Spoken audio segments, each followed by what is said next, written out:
마태복음 6장 9절로 13절까지의 말씀 우리 다 같이 한 목소리로 합독하겠습니다. 그러므로 너희는 이렇게 기도하라.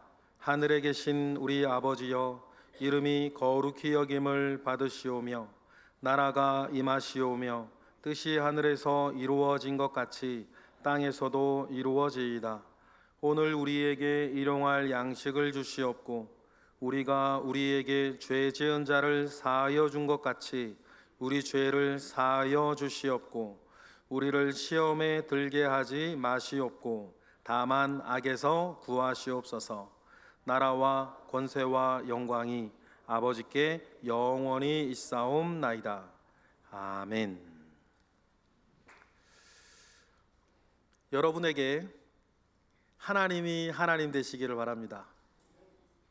하나님의 말씀이 정말 여러분에게 하나님의 말씀이 되기를 바랍니다. 그러려면 살면서 다른 것을 고백하지 않고 보배로운 믿음을 여러분들이 만나는 사람들과 마주치는 사건 속에서 보배로운 믿음을 고백해야 되는 것입니다. 우리가 말하지 않는다고 하나님이 안 되는 것이 아니고, 우리가 따르지 않는다고 하나님의 말씀이 안 되는 것은 아닙니다. 우리랑 상관이 없는 거 아닙니까? 그런데 우리의 삶에 진정으로 하나님이 하나님 되었을 때, 하나님의 말씀이 정말 하나님의 말씀이 되었을 때에 일어나는 하나님의 나라, 드러나는 하나님의 권능, 돌려지는 하나님의 영광, 그 속에서 여러분 우리는 다른 삶을 살게 되기 때문입니다. 그러니 여러분에게 하나님이 진정 하나님이 되시고 하나님의 말씀이 진정 하나님의 말씀이 되기를 주님의 이름으로 축복합니다. 주기도문 강해의 마지막 시간입니다. 하늘에 계신 우리 아버지로 시작했던 기도는 모든 것이 아버지의 것입니다로 끝이 나요. 그러니까 기도의 시작과 기도의 끝이 하나님 아버지로 마무리되고 시작이 되었습니다. 우리 예수님께서 기도를 가르치실 때에 마지막 대단원을 나라와 권능과 영광이 영원히 아버지의 것입니다, 이렇게 고백하면서 모든 기도를 끝을 맺으라 라고 가르쳐 주셨는데, 이유가 뭘까? 이 마지막 대목이 담고 있는 그 소망을 이해하는 것이 여러분 우리에겐 매우 중요해요. 이 소망 가운데에 여러분 우리는 환난을 만나도 인내할 수 있고, 이 소망 가운데에 인내하고 있으니 연단이 되어지고, 연단이 되었으니 그 소망을 이루는 줄을 믿습니다. 그러니 나라와 권능과 영광이 진심으로 아버지에게 있다는 사실을 기억하고 알고 고백하며 사는 것, 그것이 우리에게는 정말 중요해요. 그 중에서도 특히 우리가 오늘 주목할 단어는 영광이라는 단어입니다. 영광, 독사를 번역한 말인데, 이 영광이라는 단어가 무슨 말인가?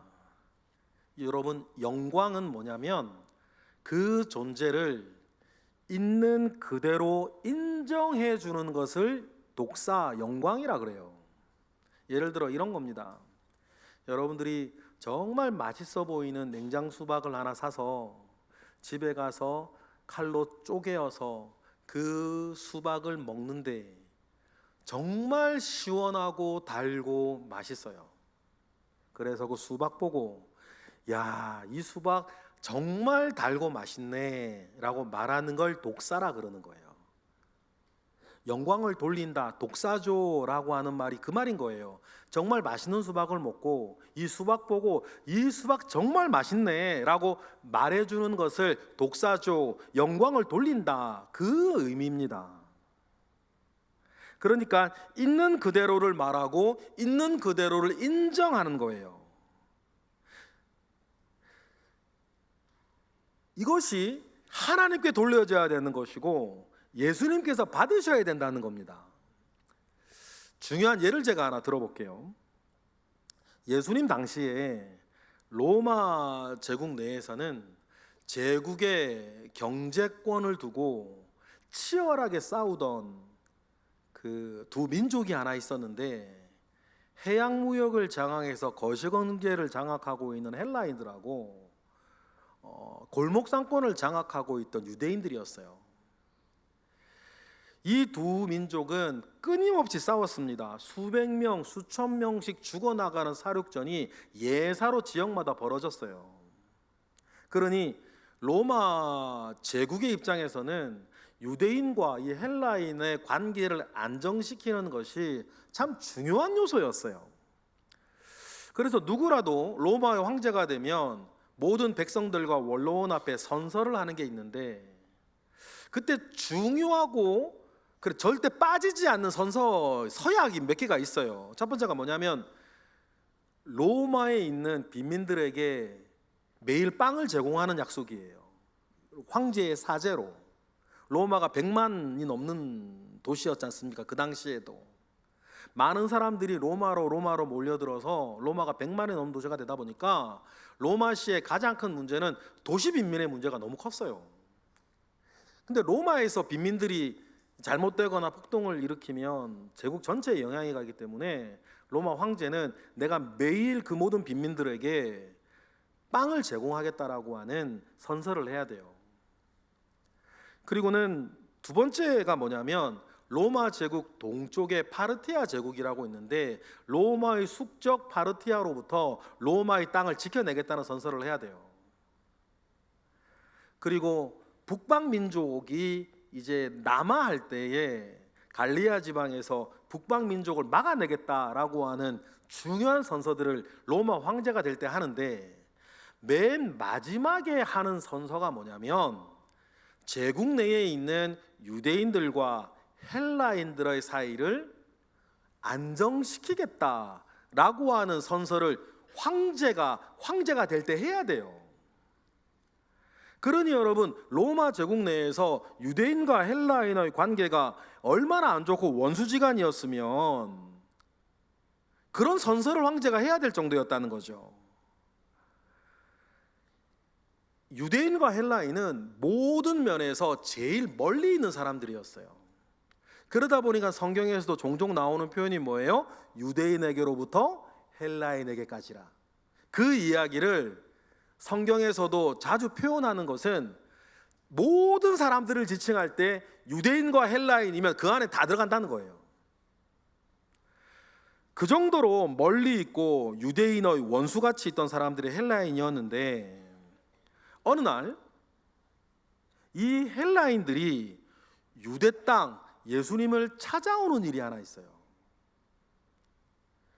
유대인인 예수의 소문을 듣고 헬라인이 찾아왔다라고 하는 것은 그 시대를 생각했을 때 매우 의미심장한 일이었어요.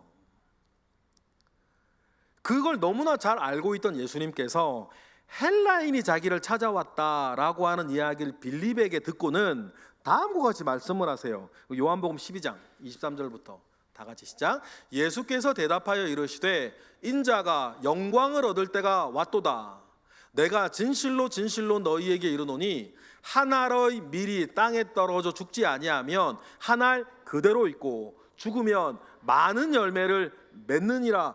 느닷없이 이 말씀을 하신다는 거예요. 첫 번째 뭘 말씀하시냐면 인자가 헬라인까지 찾아왔다는 얘기를 들으니까 인자가 뭐 받을 때가 됐구나? 영광을 받을 때가 됐구나. 그리고 그 영광을 받을 만한 일이 이루어지는 그 일을 뭐라 그러냐면 한 알의 밀알이 땅에 떨어져 썩는 것처럼 한 사람 자기가 죽는 것으로 인해서 이제 내가 영광받을 때가 되었다는 것을 그때 주님이 말씀하세요. 누가 찾아왔다는 이야기를 듣고? 헬라인들이 찾아왔다는 이야기를 듣고, 헬라인까지 찾아올 정도가 되었으니 주님이 이런 말씀을 하시는 거죠. 이제 내가 죽을 때가 되었구나, 죽어도 되겠다, 그 말씀을 하십니다. 그리고 말씀처럼 자신이 죽은 후에는 모든 사람들이 예수를 예수라 말하고 예수를 그리스도라 말하며 자기의 구세주라고 말하게 될 것이다. 이게 뭐라고요? 이게 영광을 돌린다는 뜻이에요. 여러분, 있는 그대로 예수 그리스도 그분이 누구인지를 이제 온 세상이 알게 되고 말하게 될 것이다, 그렇게 말씀을 하는 것입니다. 그러니 여러분, 우리 역시 하나님께 영광을 돌린다라는 것은 하나님을 하나님이라고 고백하는 거예요. 하나님을 하나님이라 믿고 하나님이라 말하고 따르는 것입니다. 하나님의 능력과 권세와 성품을 있는 그대로 고백하는 거예요. 그게 영광을 돌린다라는 말이라 그랬습니다. 그러면 여러분, 모든 찬송가들을 보세요. 하나님께 영광을 돌리고 있습니다. 하나님이 어떤 분이신지를 말해요. 하나님이 좋으신 분이라고, 사랑의 하나님이라고, 공의의 하나님이라고, 전지전능하신 분이라고, 창조주시라고, 심판주시라고, 다시 오실 것이라고. 모든 찬송가가 그러면 하나님의 영광을 돌리고 있지 않습니까? 그리고 많은 간증들을 보세요.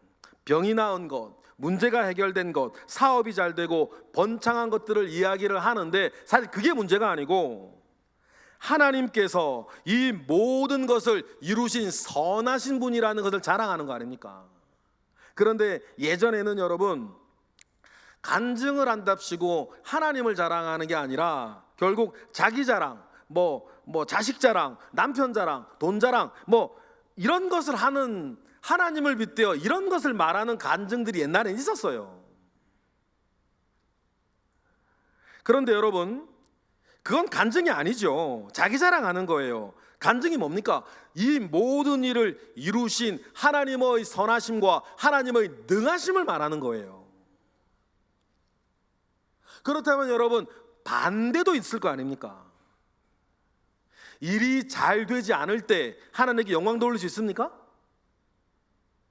병에 들었을 때, 각종 어려움이 있을 때, 아니면 실패했을 때에도 여러분, 하나님께 영광을 돌릴 수 있는 거예요.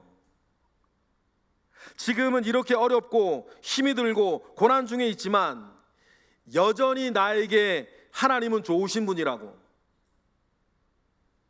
나는 이렇게 고난과 환난 중에 있지만 하나님은 능하신 분이라고, 그 하나님을 말하고 고백하는 것이 뭡니까? 하나님께 영광을 돌리는 거예요.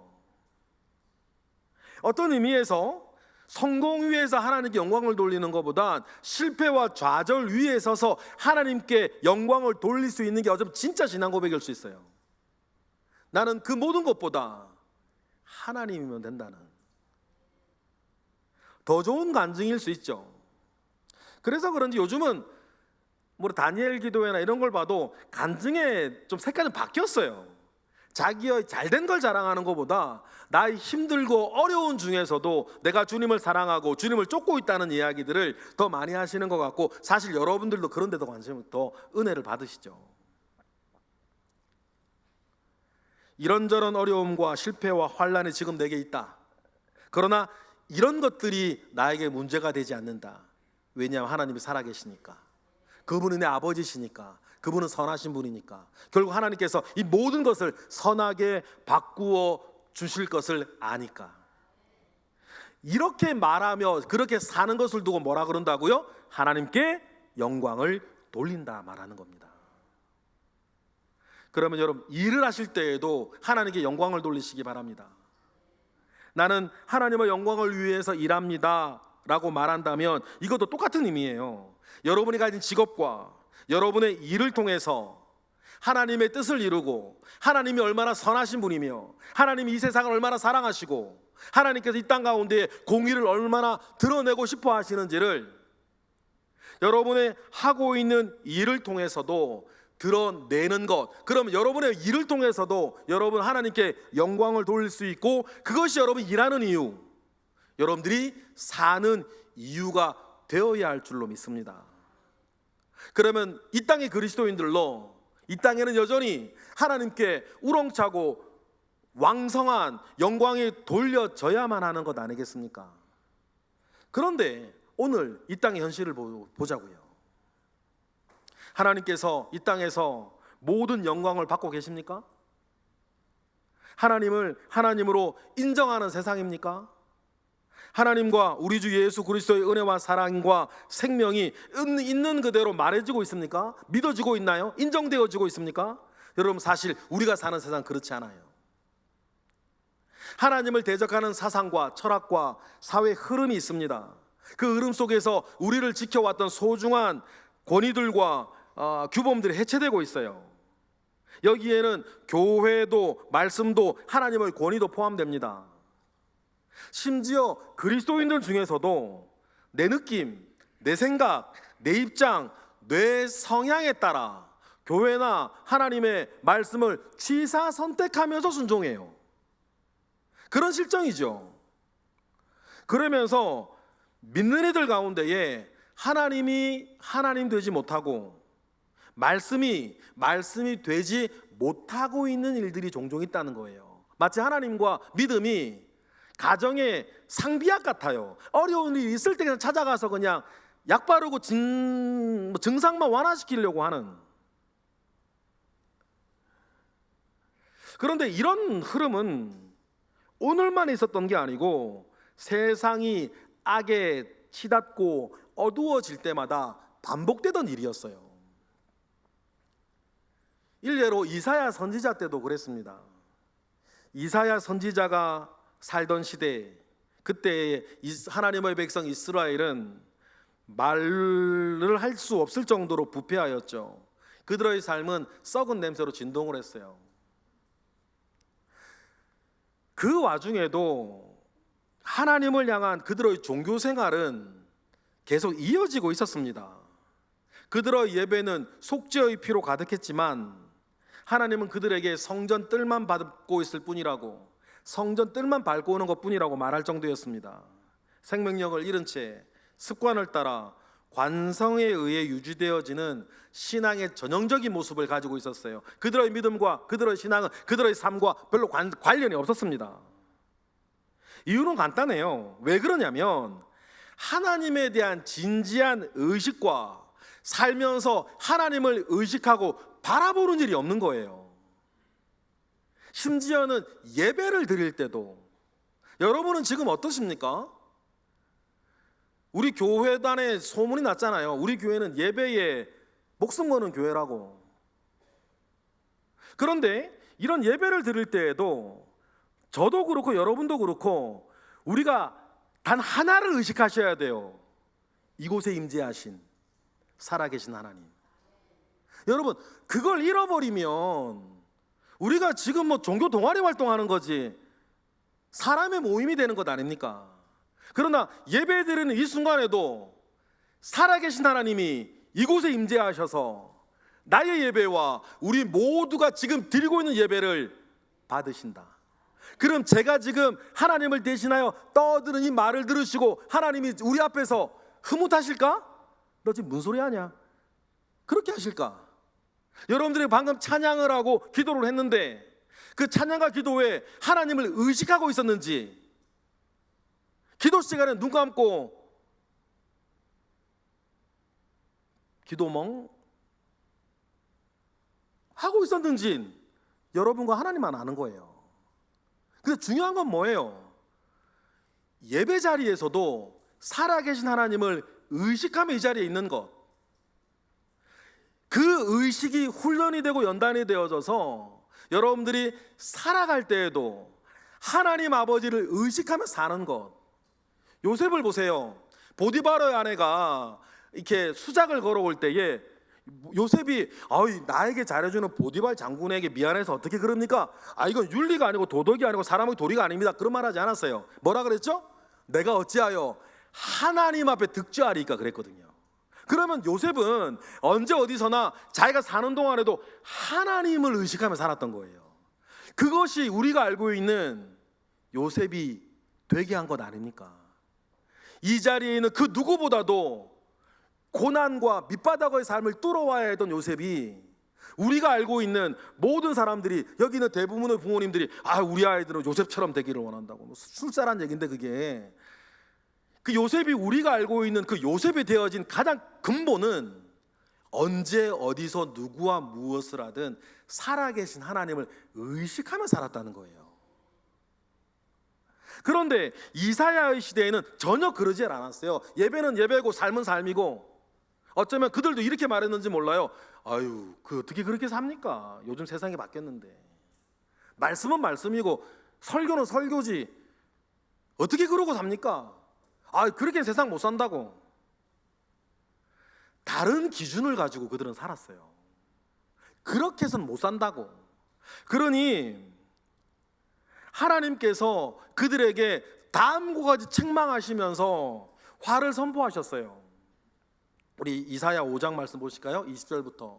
다른 기준이라는 것을, 하나님과는 다른 기준을 가지고 살고 있구나라는 걸 의식하시면서 여러분 읽어보실래요? 다 같이 시작. 선을 선하다 하며 악을, 다시 읽을게요. 다 같이 시작. 악을 선하다 하며 선을 악하다 하며 흑암으로 광명을 삼으며 광명으로 흑암을 삼으며 쓴 것으로 단 것을 삼으며 단 것으로 쓴 것을 삼는 자들은 화 있을진저, 스스로 지혜롭다 하며 스스로 명철하다 하는 자들은 화가 있을 것이다. 어쩌면 그들도 괜찮아, 이 정도는, 이것도 안 하고 어떻게 사나, 다들 다 그러고 살아, 그렇게 이야기하면서 하나님을 고백하지 못하며 살고 있었을런지도 몰라요. 스스로 잘나고 똑똑한 그들은 하나님과 다른 기준을 가지고 살았습니다. 여러분, 원죄가 우리 가운데, 인간 가운데 맨 처음 생길 때, 그때 사탄이 아담과 하와에게 했던 이야기를 잘 보셔야 돼요. 그때 뭐라 그랬냐면, 선악을 분별하는 저 열매를 따먹으면 너희들이 누구와 같이 되고 하나님과 같이 되고, 근데 하나님 같이 된다라고 얘기했을 때 그 내용이 뭐였냐면 선과 악을 분별하는 일에 하나님과 같이 된다 그랬어요. 이게 무슨 말이냐면, 원죄의 핵심은 뭐냐면 하나님과는 다른 선악을 분별하는, 좋은 것과 좋지 않은 것을 판단하는 자기 기준이 별도로 따로 생긴다는 얘기예요. 생긴다는 말이에요. 여러분, 이게 원죄의 핵심이에요. 그러면 우리의 일은 뭐겠어요? 내 속에 있는 원죄의 뿌리를 늘 꺾고 내 생각, 내 판단, 내 의지, 내게 맞는 것, 내게 유익한 것, 내게 재밌는 것, 이런 것들을 다 내려놓고 하나님께서 우리에게 제시하시는 그 말씀을 쫓아서 살아가는 것이 신앙생활은 가장 중요해요. 이거 안 하고 여러분 헌금 내고 봉사하고 이거 한다고 신앙생활 제대로 한다고 생각하시면 그건 오해와 착각 사이가 어느 지점.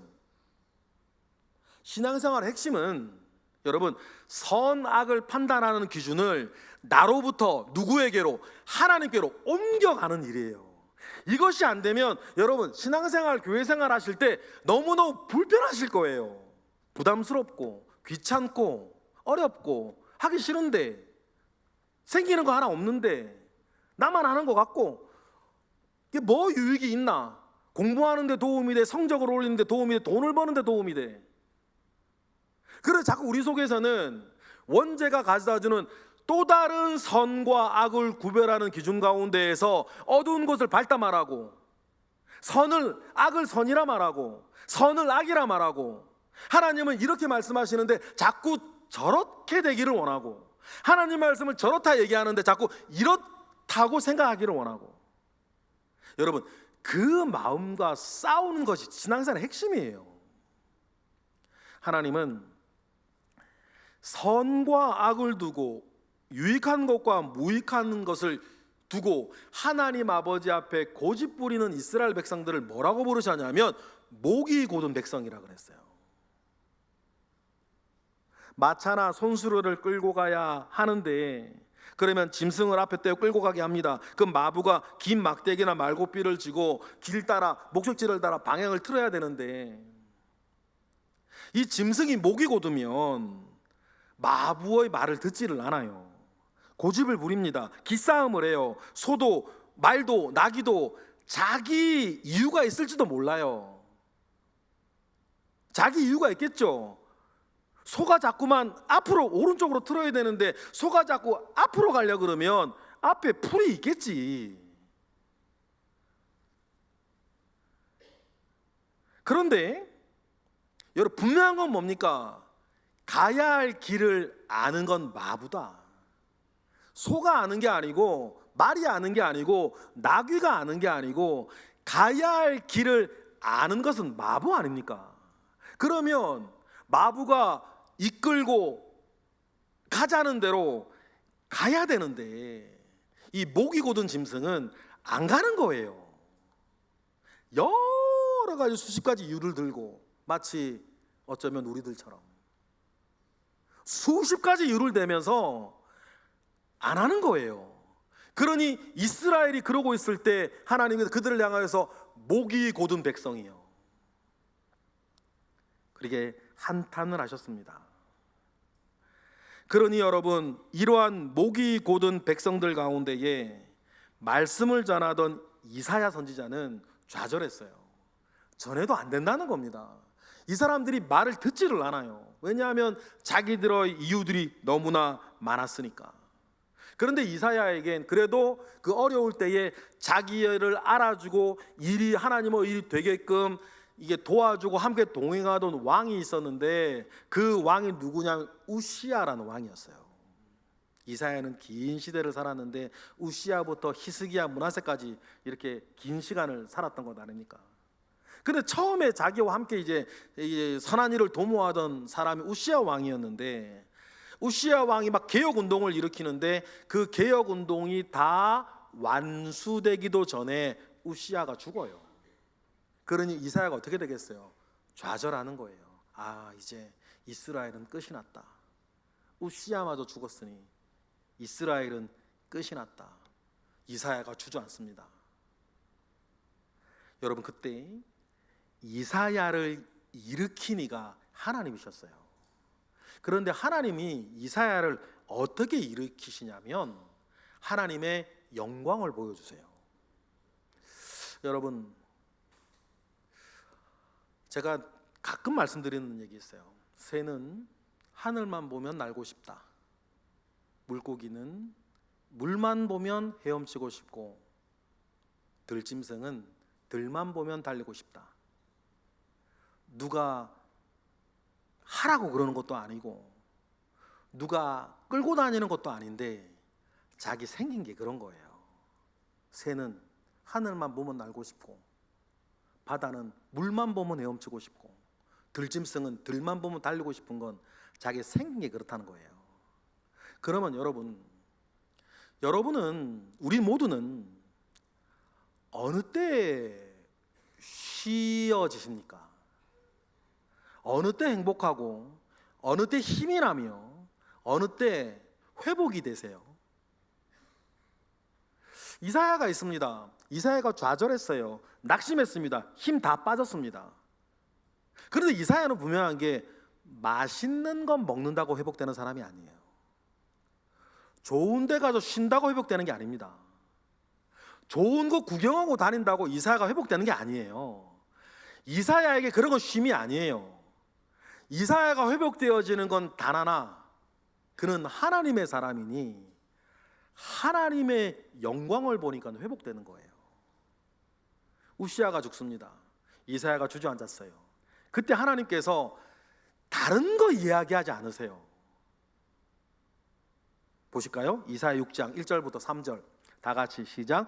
우시야 왕이 죽던 해에 내가 본즉 주께서 높이 들린 보좌에 앉으셨는데 그의 옷자락은 성전에 가득하였고 스랍들이 모시고 섰는데 각기 6날개가 있어 그 둘로는 자기의 얼굴을 가리었고 그 둘로는 자기의 발을 가리었고 그 둘로는 날며 서로 불러 이르되 거룩하다 거룩하다 거룩하다 만군의 여호와여, 그의 영광이 온 땅에 충만하더라 하더라. 할렐루야. 이렇게 하나님의 영광을 보니까 이사야가 회복하는 거예요. 이게 뭐냐면 이사야는 하나님의 사람이라는 뜻입니다. 저는 이 자리에 계신 저와 여러분이 하나님의 영광을 보았을 때에 회복되는 사람이 되기를 바랍니다. 다른 어떤 것이 우리를 회복시키는 게 아니라 하나님께 영광을 보고 하나님의 영광을 보고 하나님께로부터 은혜를 받았을 때 여러분 회복되어지는 하나님의 사람이 되시기를 주님의 이름으로 축복합니다. 이사야가 보는 거예요. 세상은 이렇게 말도 안 되게 암담하게 돌아가고 있는데 하나님이 이사야에게 보여주시는 것, 여전히 성전은 하나님의 영광으로 덮여 있고 이 세상은 여전히 하나님의 영광 가운데에 다스려지고 있다는 사실을 하나님께서 이사야에게 보여주시는 거예요. 여기에서 이사야의 회개와 회복이 시작됩니다. 여러분 어느 때나 그러셨어요. 이 세상이 어떠한 지경 가운데에 베어짐을 당할 만한 악하고 타락한 시대라 하더라도 하나님의 영광을 보고 다시 일어서는 사람들이 있었습니다. 하나님의 영광을 보고 하나님의 일을 다시 시작하는 사람들이 늘 있었어요. 그 사람들을 성경은 뭐라고 불렀어요? 그루터기라고 불렀어요. 그 사람들을 뭐라고 불렀습니까? 거룩한 씨들이라 불렀어요. 이어지는 말씀 보실까요? 이사야 6장 14절 13절 시작. 그 중에 10분의 1이 아직 남아있을지라도 이것도 황폐하게 될 것이나 밤나무와 상수리나무가 배임을 당하여도 그 그루터기는 남아있는 것 같이 거룩한 씨가 이 땅에 그루터기라 하시더라. 이 땅에 황폐한 상황과는 상관없이 나라와 권능과 영광이 여전히 영원히 우리 아버지께 있다는 사실을 고백하고 믿음으로 사는 그 사람을 하나님은 거룩한 씨들이라 불렀어요. 우리 교회 이름입니다. 여러분 그러면 우리 교회가 무엇을 하겠다는 교회인지 여러분 잘 아셔야 돼요. 우리 교회는 이 악하고 타락하고 황폐한 세상과 심지어는 교회마저 무기력에 빠져간 이 세대 가운데에 저와 여러분은 거룩한 씨가 되어서 하나님의 영광을 보고 하나님의 영광을 고백하며 하나님의 새 일을 여전히 지켜나가고 시작해 나아가겠다라고 하는 그 목표를 가지고 있는 교회라는 사실을 여러분 꼭 기억하셔야 돼요. 이사야는 이러한 악하고 상한 시대에 황폐한 시대에 이제 거룩한 씨로서 자기가 무엇을 해야 되는지를 깨달아요. 그래서 하나님께서 말씀하십니다. 이 세상을 향해 누가 가겠는가? 분명히 하나 또 말씀하세요. 말한다 하여도 아무도 듣지 않을 거다. 무엇을 한다 하여도 성공하지 못할 거다. 이 세상은 그만큼 악하니까. 그래도 거룩한 씨가 되어서 누가 나를 위해 가겠는가? 그렇게 주님 물으셨을 때에 이사야의 대답이 이사야 6장 8절 아닙니까? 유명한 이사야의 대답 읽어볼까요? 다같이 시작. 내가 또 주의 목소리를 들으니 주께서 이르시되 내가 누구를 보내며 누가 우리를 위하여 갈고 하시니 그때에 내가 이르되 내가 여기 있나이다 나를 보내소서 하였더니. 그래서 우리가 알고 있는 이사야가 된 것입니다. 여러분 그렇다면 우리가 지금 우리에게 필요한 기도와 소망이 뭐냐면 주기도문의 마지막 기도인 거예요. 여러분이 만나는 세상과 여러분이 겪고 있는 일이 어떤 세상과 어떤 일이라 할지라도 교회는 보배로운 믿음을 그 속에서 고백합니다. 나라와 권능과 영광이 여전히 영원히 아버지께 있습니다. 그것을 기도하고 소망하기에 여러분, 우리는 그 기도를 하고, 우리도 연약하고 부족하지만 그 일들이 이루어질 것을 소망하며 오늘을 살아가는 거예요. 기도하며 나라와 권능과 영광은 영원히 아버지에게 있다는 것을 기도하면서. 사실 여러분, 시대를 보면 예나 지금이나 믿는 이들은 아무것도 아니었어요. 한 줌도 안 되는 우리가 뭔 대단한 일을 할 수 있겠습니까? 그러나 하나님이 하시는 일을 보면 이 연약하고 미련한 사람을 통해서 계속해서 증명해 가셨어요. 나라와 권능과 영광이 영원히 아버지에게 있다는 것을 늘 증명해 가셨다는 거예요. 예수님 시대도 마찬가지. 대제사장 가야바와 안나스의 입장에서 보면 예수님을 쫓아다니는 12명은 한 줌 모래밖에 안 돼요. 그 거짓대들 아닙니까 그냥. 로마 황제, 그 당시에 세상을 다스리던 로마 황제는 그들의 존재도 몰랐어요. 그런데 여러분, 오늘 와서 보니까 가야바나 안나스는 어디 갔는지 모르겠고, 그 화려한 로마 제국은 죽은 유적지가 되어서 관광지가 되었을 뿐이고, 그런데는 보세요, 하나님의 교회는 여전히 지금 살아 역사하고 있다는 사실. 여러분, 이 일을 누가 이루어 나가는 것입니까? 우리 하나님께서 이루어 나가는 것입니다. 여러분, 여러분들도 마찬가지. 살면서 이 세상의 악을 만나고 전혀 변할 것 같지 않는 불의하고 부패하고 냉혹한 현실을 만날 때가 있습니다. 그 속을 우리는 살아야 돼요. 그러면 간혹 낙심할 때도 있고 좌절할 때도 있고, 이 속에서 내가 뭘 도대체 할 수 있을 것인가 암담할 때도 있습니다. 그러나 여러분, 그럴 때마다 기도하세요. 주님 가르쳐 주신 기도. 나라와 권능과 영광이 영원히 아버지에게 있다는 것을 기도하고 고백하며 그 뜻을 붙잡고 살아가면 하나님께서 바꾸어 주실 줄 믿습니다. 성경의 인물들도 그랬어요. 그리고 주저앉아 있을 때에 그를 일으켜 세우는 것은 다른 게 아니었습니다. 물고기는 물만 보면 신나는 것처럼 하나님의 사람은 하나님의 영광을 볼 때 신난단 말이에요. 모세를 보면, 모세는 큰 꿈이 있지 않습니까? 애굽의 왕자로서 이 이스라엘들을 해방시키겠다라고 하는 큰 꿈이 있었는데 그 꿈이 어이없이 좌절됐어요. 자기 민족이 자기를 또 배신하니까. 그리고 살기 위해서 광야로 도망갑니다. 그때 모세의 심정이 어땠을까? 그때 모세의 심정이 고스란히 자기 아들의 이름에 남아있어요. 출애굽기 2장 22절 보니까 다 같이 읽어보실까요? 시작. 그가 아들을 낳음에 모세가 그의 이름을 게르솜이라 하여 이르되 내가 타국에서 나그네가 되었다 하였더라. 여기서 나그네 게르는 뭐 낭만적인 나그네가 아니고 떠돌이라는 뜻이에요. 모세의 실패감을 아시겠어요? 모세의 좌절감을 아시겠습니까? 내가 예전에 그렇게 잘 나가는 사람이었는데 이제는 이방 땅에서 이름 없는 목동이 되어서 대릴사위하고 있는 이방의 떠돌이가 되었다고 이렇게 주저앉아 있었습니다. 그게 모세의 광야 40년 시간이었어요.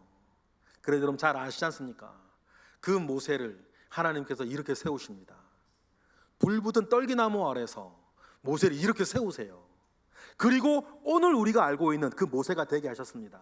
여러분, 이 은혜와 이 기적이 오늘 저와 여러분에게 있기를 바랍니다.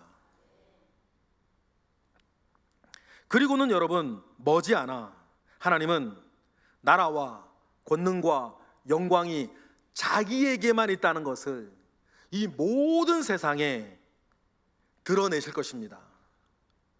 주기도문의 마지막 기도가 우리의 신앙 고백을 넘어 실체라고 하는 것을 이 세상이 알게 할 거예요.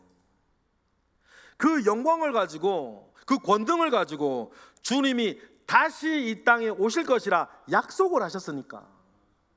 누가복음 21장 27절 시작. 그때에 사람들이 인자가 구름을 타고 능력과 큰 영광으로 오는 것을 보게 될 것이다. 여러분, 그때가 되면 이 세상의 모든 사람들이 주님의 영광을 보게 될 것입니다. 요한계시록으로 가볼까요? 1장 7절 8절 시작. 볼지어다 그가 구름을 타고 오시리라.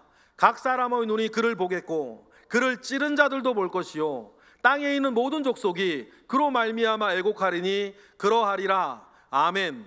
주 하나님이 이르시되 나는 알파와 오메가라.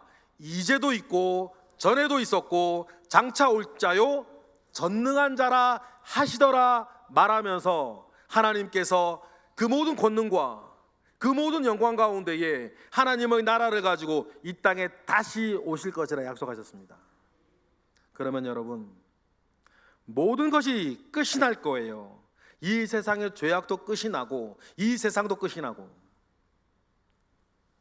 지금은 우리가 믿음으로 받아들이는 것들 다 끝날 거예요. 그때는 믿음이 필요 없어요.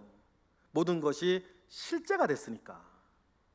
그러면 그 전까지 삶이 여러분을 어떻게 속일지라도, 이 세상에 여러분들이 지금 어떠한 고초를 지금 넘고 계신다 할지라도 소망 가운데 기도하시겠습니까? 나라와 권능과 영광이 영원히 아버지에게 있다고 기도하며 소망 가운데 승리하시는, 그리고 기다리시는 믿음의 길을 온전히 걸어가시는 우리 모두가 되기를 주님의 이름으로 축복합니다. 기도하겠습니다. 할렐루야. 하나님, 감사와 영광을 올려드립니다.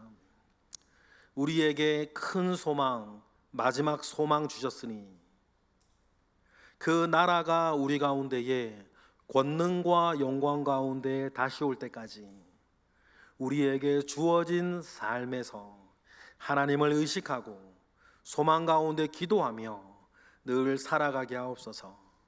그리고 하나님, 우리가 기도할 때에 때를 따라 돕는 은혜 주셔서 우리의 기도대로, 우리의 가진 바 소망대로 살아갈 수 있도록 우리를 도우시옵소서. 능히 그리하실 줄을 알고 믿으며 예수 그리스도의 이름으로 기도드렸나이다. 아멘.